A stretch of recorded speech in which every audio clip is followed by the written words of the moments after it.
¿Qué tal? ¿Cómo están? Vamos a abordar ahora el tema endocarditis infecciosa y enfermedades valvulares del corazón derecho.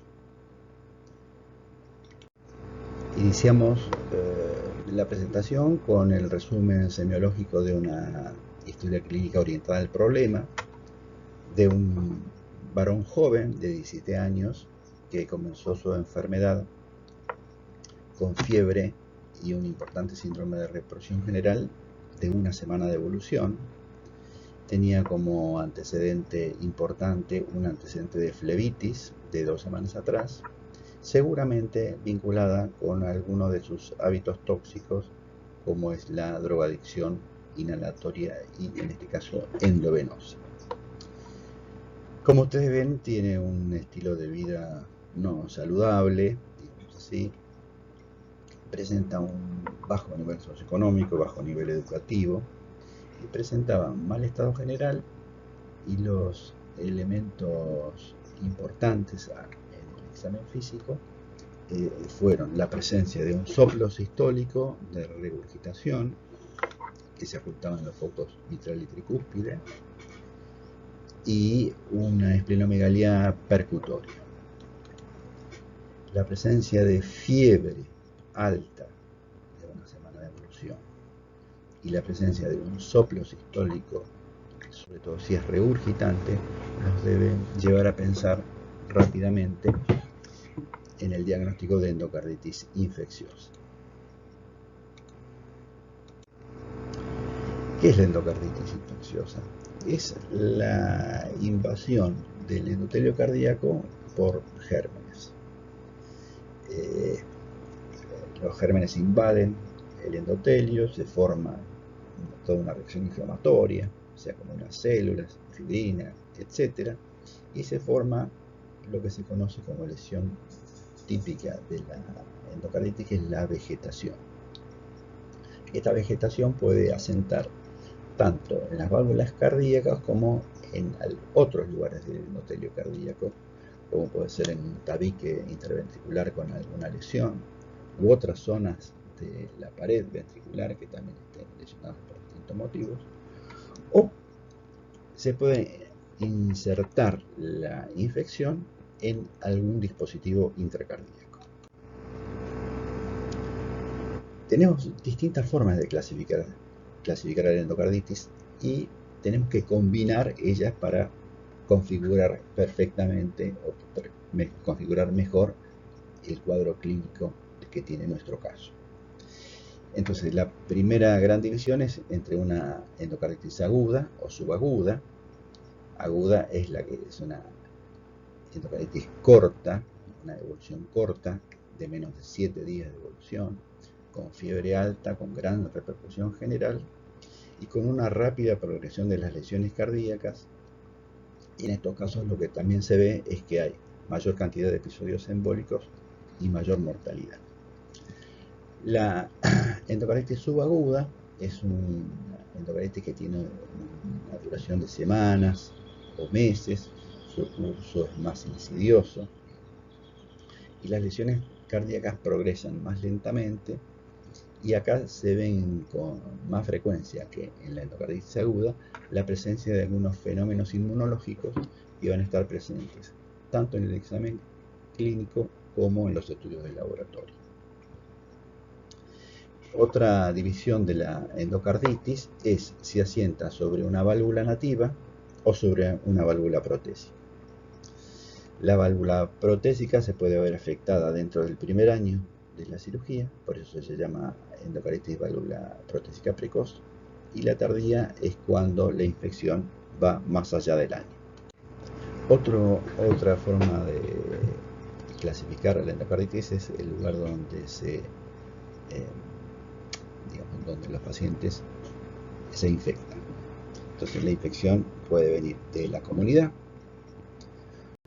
Dentro de la comunidad hay un grupo especial que por eso se lo pone separado, que es los drogadictos endovenosos, como era drogadictos o drogadictos endovenosos, como era nuestro caso. Y otra es asociada a cuidados de la salud, que eso puede ser una infección nosocomial cuando se adquiere en el hospital, pero luego de las 48 horas de hospitalización, o no nosocomial, que puede ser cuando la endocarditis empieza en el hospital, pero el paciente tiene menos de 48 horas de internación, o cuando ha tenido contacto con instituciones de cuidado de la salud de manera ambulatoria, como puede ser que el paciente esté en un geriátrico, que la paciente esté en hemodiálisis, etc. Y otro elemento muy importante es si la endocarditis es con hemocultivos positivos o con hemocultivos negativos. Por suerte, con hemocultivos positivos se ven casi alrededor del 90% de los casos. Eso nos permite identificar el germen por un lado y orientar mucho mejor el tratamiento antibiótico a través del antibiograma. Y los hemocultivos negativos, por suerte, entonces se ven un número reducido de casos, pero es un problema y esta presencia de endocarditis con hemocultivos negativos tiene que ver muchas veces con un antibiótico administrado precozmente de manera inadecuada. También puede deberse a que estos microorganismos sean de difícil crecimiento, sean gérmenes especiales, que se los llama gérmenes fastidiosos, o también porque sean bacterias intracelulares que también merecen cultivos especiales. Bien, como ustedes ven acá, existen factores de riesgo para endocarditis, es decir, situaciones clínicas que favorecen la aparición de esta enfermedad. Dentro de estos factores de riesgo tenemos factores cardíacos y no cardíacos. Dentro de los cardíacos son enfermedades de las válvulas cardíacas, enfermedades ya sean degenerativas o reumáticas, etc. La presencia en un corazón de válvulas protésicas u otros dispositivos intracardíacos, que nuestra paciente tengan una enfermedad cardíaca congénita o que tengan antecedentes personales de endocarditis previas. Y también hay factores de riesgo no cardíaco, entre los que tenemos la drogadicción endovenosa, haberse sometido a que le hayan introducido a las personas catéteres endovenosos, sobre todo si son de larga duración, que las personas se vean sometidas a procedimientos que generen bacteriemia, después vamos a ver cuáles son, o que las personas tengan inmunosupresión por el motivo que sea. Todas esas situaciones favorecen la aparición de endocarditis infecciosa. Estas son dos estadísticas de nuestro país. La ERA 1 de más o menos 15 años atrás y la ERA 2 de 7, 8 años atrás.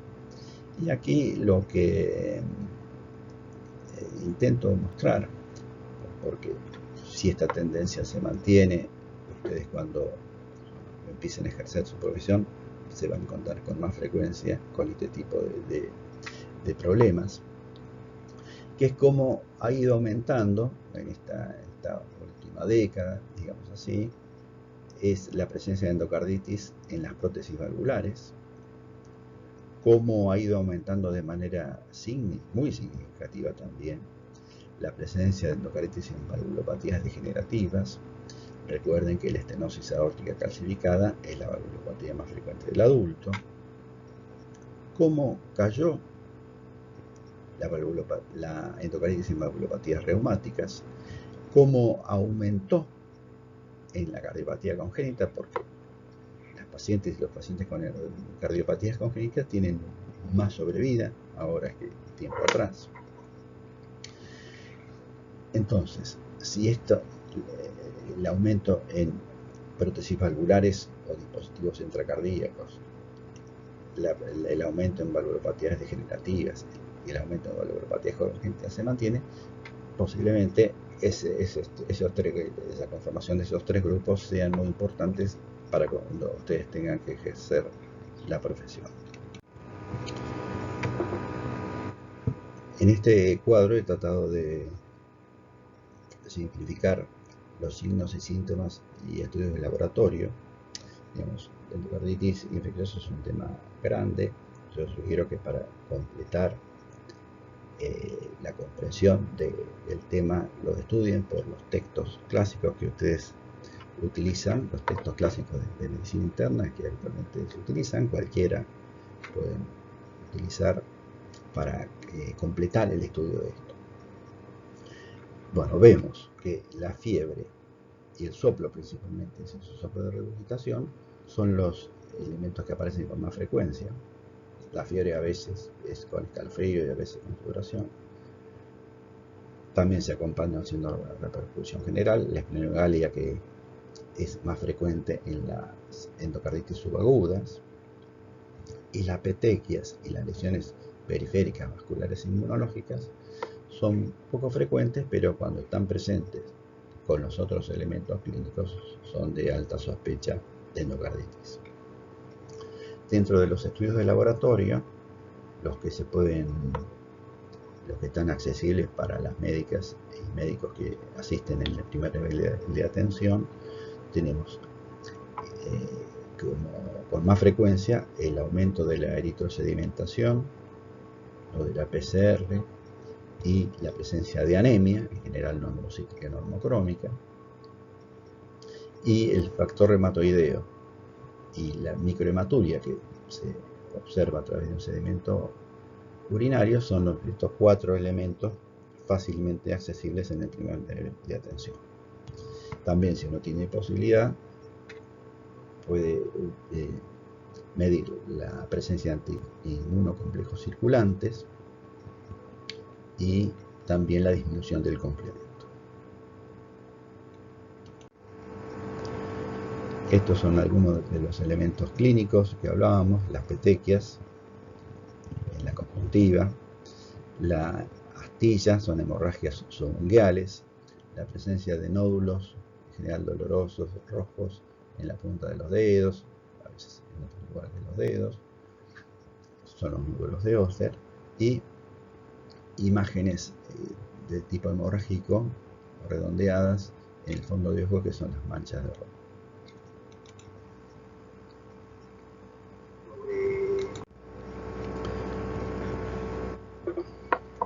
La endocarditis infecciosa, o sea, la infección del endotelio, nos va a provocar insuficiencia valvular. Por eso los soplos de regurgitación son los más comunes, son los principales. Si estas insuficiencias valvulares son agudas, nos lleva a la insuficiencia cardíaca, y también la lesión cardíaca puede afectar los sistemas de conducción, entonces nos puede dar bloqueos AV de distinto tipo. Otra complicación de las más comunes son las neurológicas. Y acá tenemos la presencia de accidentes cerebrovasculares, tanto isquémicos como hemorrágicos. La presencia de abscesos, infecciones, que desde el corazón izquierdo salen émbolos sépticos, anidan en el cerebro y forman un absceso. Y encefalopatía de distinto tipo. Además de en el cerebro, puede haber infecciones sistémicas, o sea, las endocarditis del corazón izquierdo largan émbolos infecciosos que pueden anidar en el sistema nervioso o en otros organismos de la economía, como por ejemplo el hígado, el vaso, etc.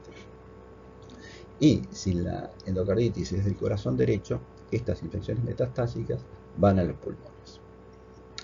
Y otra que, digamos, se la llama complicación es la activación inmunológica que se produce en esta entidad, y eso provoca la formación de glomerulonefritis de distinto tipo, la presencia de ese factor reumatoideo que hablamos hoy positivo, y dolores articulares generalizados.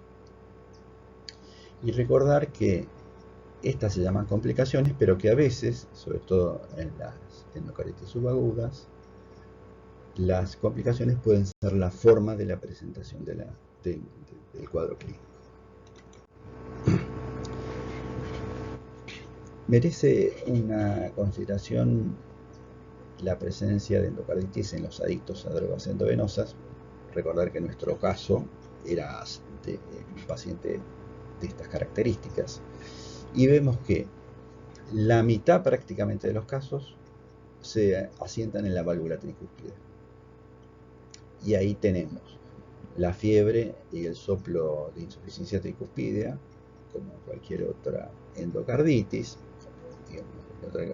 cualquier otra endocarditis de fiebre y soplo. Pero acá, en la endocarditis de los drogadictos, es mucho más frecuente la presencia de émbolos sépticos afectando el pulmón, y eso nos puede dar muchos o distintos síntomas y signos pulmonares, como ustedes ven acá: disnea, etcétera, dolor pleurítico si se afecta la pleura, pioneumotoras, infiltrados pulmonares nodulares.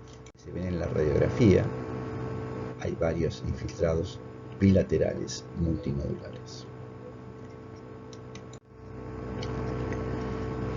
Y aprovechemos, ya que nuestro paciente tiene posiblemente una afección tricúspidea, tiene la mitad de probabilidad de tenerla, que las valvulopatías del corazón derecho del adulto son principalmente la insuficiencia tricúspidea y la estenosis pulmonar.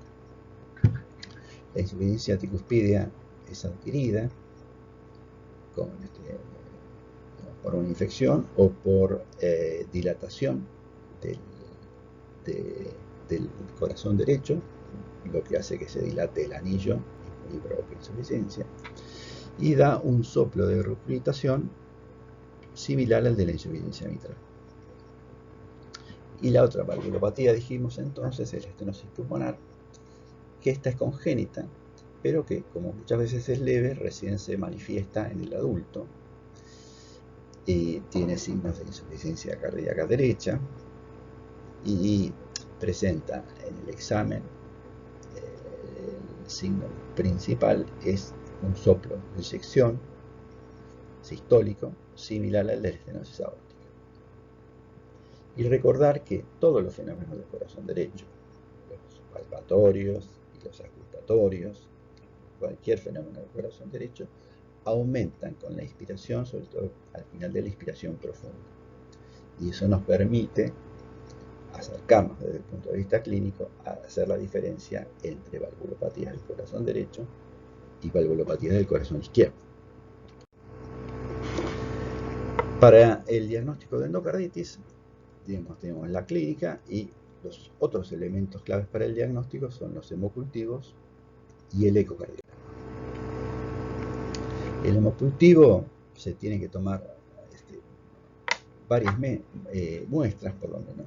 Se recomienda que sean tres sets separados por 30 minutos. Lo ideal es hacerlo a lo largo de un día, si se pudiera. El otro elemento importante de los hemocultivos es tratar de que, si el paciente está estable, esperar antes de iniciar el tratamiento antibiótico, detener el hemocultivo finalizado, porque en caso de ser negativo sería conveniente repetirlos. Una vez que iniciamos el tratamiento antibiótico, los hemocultivos se hacen cada 72 horas para ver si se logran negativizar, porque eso quiere decir que estaríamos estaríamos acertando con el tratamiento. Y recordar, esto es muy importante, que el uso de antibióticos de manera indiscriminada, sin tener hemocultivos, hace que los hemocultivos sean negativos. Por eso los antibióticos se deben usar con mucha prudencia. Por suerte, los hemocultivos positivos se presentan en alrededor del 90% de los casos. Y el ecocardiograma nos permite ver las vegetaciones en distintos lugares del corazón y la presencia del funcionamiento de las válvulas cardíacas que pueden lesionarse en la endocarditis.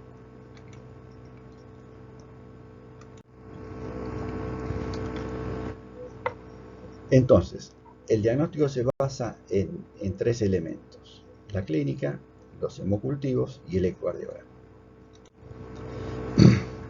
Para el diagnóstico, los criterios diagnósticos de Duke modificados son los que se utilizan clásicamente. Esto después mírenlo con detalle en los libros de texto o en el consenso de la Sociedad Argentina de Cardiología de Endocarditis Infecciosa, que está de acceso libre en la web. Ustedes también la pueden utilizar para el tema. Pero tenemos criterios diagnósticos mayores y criterios diagnósticos menores. Dentro de los mayores tenemos los hemocultivos y la evidencia de compromiso endocárdico a través del ecocardiograma. Los hemocultivos positivos, ustedes fíjense que hay distintas formas. Hay microorganismos que son típicos, microorganismos que son posibles y microorganismos especiales como la Coxiella burgdorferi. Y el compromiso endocárdico a través del ecocardiograma lo vemos con la visión, como en nuestro caso, de la vegetación, o se puede ver un absceso, o se puede ver una dehiscencia en una válvula protésica, y se puede ver también una nueva lesión de insuficiencia en una válvula que lo que da es un soplo de regurgitación. Y tenemos los criterios menores, donde la presencia de una enfermedad cardíaca previa, una valvulopatía degenerativa, por ejemplo, o que nuestro paciente o nuestra paciente sea drogadicto endovenoso, la fiebre alta y persistente, los fenómenos vasculares, esos embólicos que vimos, los fenómenos inmunológicos, como los nódulos de Osler, ¿se acuerdan que lo vimos también en unas imágenes? Y un criterio bacteriológico que son los hemocultivos que no cumplen con un criterio mayor. Todos esos son criterios menores. Y ahí tenemos. Entonces, para el diagnóstico tenemos el diagnóstico definitivo con dos criterios mayores, un criterio mayor y tres menores al menos, o 5 criterios menores. Y después tenemos diagnóstico rechazado cuando hay una enfermedad alternativa que explique todas las manifestaciones que tiene nuestra paciente, cuando el cuadro se resuelve con antibióticos rápidamente, en menos de 4 días, y cuando hay una ausencia anatomopatológica en cirugía o autopsia de una lesión luego de menos de 4 días de antibióticos. Y el diagnóstico posible son situaciones intermedias que no entran en ninguna de las otras dos. Recordar que dentro de las válvulas nativas los principales agentes infecciosos son diversos tipos de streptococos que aparecen con mucha más frecuencia, y dentro de los otros gérmenes los estafilococos tienen un rol importante dentro de los otros gérmenes. Y también, como ven, en algunas circunstancias muy especiales puede haber gérmenes más raros como gram negativos u hongos. El tratamiento antibiótico es básico para poder erradicar la infección del endotelio, y para eso hay algunos principios generales. El antibiótico se orienta de acuerdo al hemocultivo, de acuerdo al germen que uno está pensando. Eso sugiero que lo completen el uso de antibióticos en los textos. Acá voy a dar los principios generales, que son tener internado a la paciente o al paciente que estemos asistiendo durante la evaluación de la enfermedad y en los primeros tiempos del tratamiento. Iniciar el tratamiento antibiótico, como habíamos dicho hoy, luego de que los hemocultivos, en lo posible, por supuesto, luego de que los hemocultivos hayan dado positivo, porque eso nos permite orientar mejor el tratamiento antibiótico, y utilizar antibióticos por vía parenteral. ¿Para qué? Para lograr una buena concentración de antibióticos dentro del lugar donde nosotros queremos llegar con él. El otro punto importante es la duración del tratamiento, que en general se recomienda que sea entre 4 a 6 semanas. Y por último, otra cuestión del tratamiento general es que a veces se debe recurrir a la cirugía porque puede favorecer la erradicación de la infección.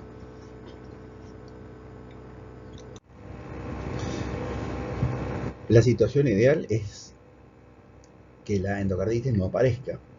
Entonces, para esto tenemos que tratar de prevenir.